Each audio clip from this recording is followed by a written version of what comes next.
voice of Long Beach. Halftime, Howie.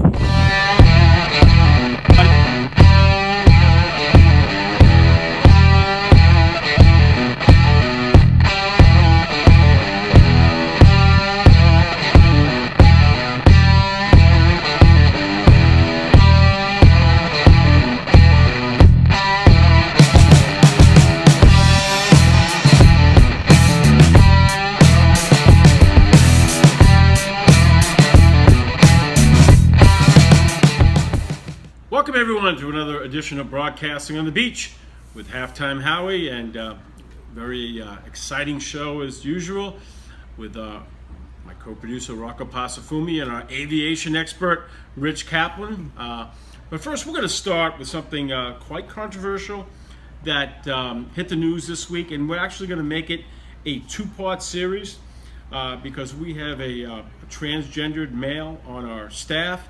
Yes. Taylor could not make it today, Taylor Greenberg, but he will be back next week because we thought it was important to get the perspective from a transgendered person on this big story. But Rocco, what was your take on Trump's shocking and sudden announcement that he wants to ban all transgender people from the military? It is the opinion of this person that this decision was not very well thought out at all because, basically, when you judge it by what he said, and according to his tweet on Twitter, he said that he got the permission of generals and military experts, and he did no such thing. So basically, he makes them look bad, and then it just and then from what we've learned since about why he did this, the motives here just seem very much like he's trying to gain something short term, which is mainly to build his wall, because a lot of this is based around an issue that some of the Republicans in Congress were having a debate about in regards to the issue with the military and their feelings on transgendered people, and whether or not military health care should be paying for them to have gender reassignment surgeries and all that. And I think that the fallacy that Trump puts in his tweet about it is the fact that when you compare the spending to what would be for gender reassignment surgery, it is very small compared to a lot of other things that the Pentagon spends its money on and military healthcare spends its money on. A lot of people have pointed out that Viagra and erectile dysfunction pills, there's been more money spent on that, way more money, versus what would be spent on gender reassignment surgery. So it's basically, just a very fallacious argument and based on something that is clearly not well researched and clearly just like this whimsical move that he did just for the short term. And Rock, I'd like you to respond to these two paragraphs. Number one, this is the announcement that shook the world. President Trump abruptly announced a ban on transgender people serving the military on Wednesday, blindsiding his defense secretary and Republican congressional leaders with a snap decision that reversed a year-old policy reviled by social conservatives. And then this important paragraph. It represented a stark turnabout for Mr. Trump, who billed himself during the campaign as an ally of gay, lesbian, bisexual, and transgender people.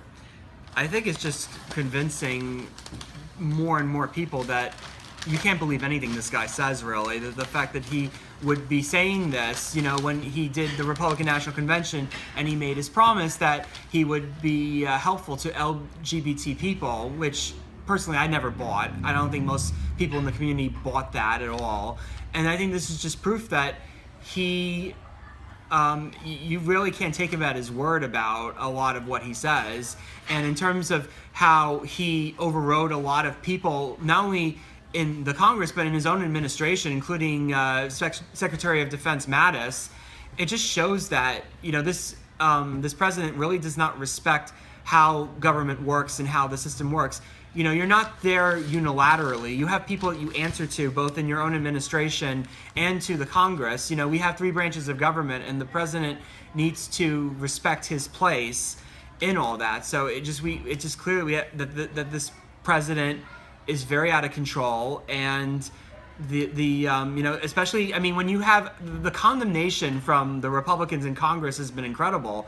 I mean, because you had, for instance, I'll give you an example, Orrin Hatch, a senator that is a very hard right-wing senator. The fact that he condemned Trump is astonishing. It's incredible because it shows that just how alone and how wrong-headed this move really is. And it's just going to create a lot of chaos because, there are over 15,000 transgendered people serving in the military right now.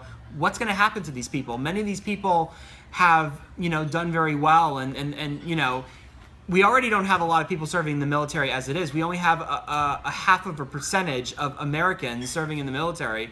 And, and many of these people are like the best of the best. And the fact that you're going to take these people out, it's creating chaos. And the other aspect to even further this is the fact that the Pentagon is not even going to enforce this yet until this president has an idea of what this is going to entail exactly. Because the Pentagon knows that they can't do anything this irresponsible, because it would be a disservice to all our troops, basically, who have to be the best and have to be the most qualified to do their jobs, which is protecting this country. Well, in every story, there are always two sides to it. So Yes. now we're going to present the two different sides. One side is coming from the troops, the transgender troops who are serving, and this is from the New York Times. Joining the Navy is one of the best decisions Alec Kerry said she ever made. The other was coming out as transgender. The Navy taught me how people can come together and work hard to achieve something bigger than themselves, said Petty Officer Kerry, 24, who was training to operate a nuclear reactor and soon sought to name the name Eva. Strangely enough, I think what the Navy taught us about integrity was about giving me the courage to come out. I had to be honest about who I was with myself and the people I served with. Like thousands of other transgender veterans and members of the military, she grappled with a mix of anger, sadness, and fear on Wednesday after President Trump tweeted that the United States military would no longer accept or allow transgender people to serve, a surprise move that came a year after the Obama administration permitted transgender troops to serve openly. Now, the other side of the perspective, let's give the perspective from the Family Research Council. And this is what Tony Perkins had to say.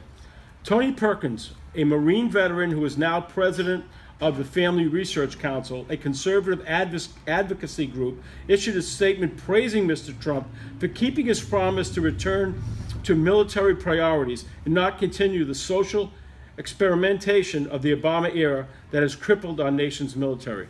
Rocco's response to these two. Thank you, Howie.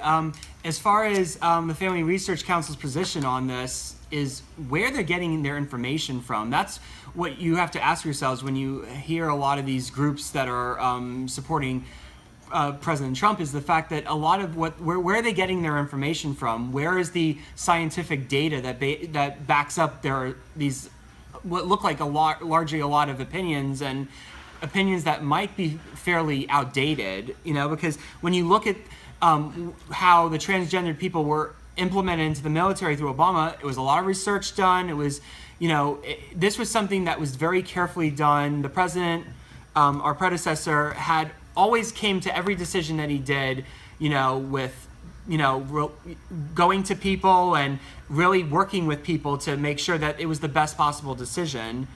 And we were seeing a complete 180 degrees from this, that this president just does things whatever he wants to do, very whimsical in his way of thinking. And in terms of the transgendered veteran that Howie spoke of, it just shows that I really feel for everybody in the service that has to grapple with this, because who would want to go through this willing? This what being transgender is about is realizing where your identity is, and unfortunately, most of us, this is still very new for a lot of us, and we're still not really there in terms of really having the level of empathy to understand what these people go through. Because if you look at the statistics, only less than a percentage of people in America are transgender. So we really don't have that sense of, community interaction with the community the same way we do with gay people. And I think that's why, we had gay marriage, is because that all of us ended up knowing somebody that was gay, and we don't really have that yet with transgendered people.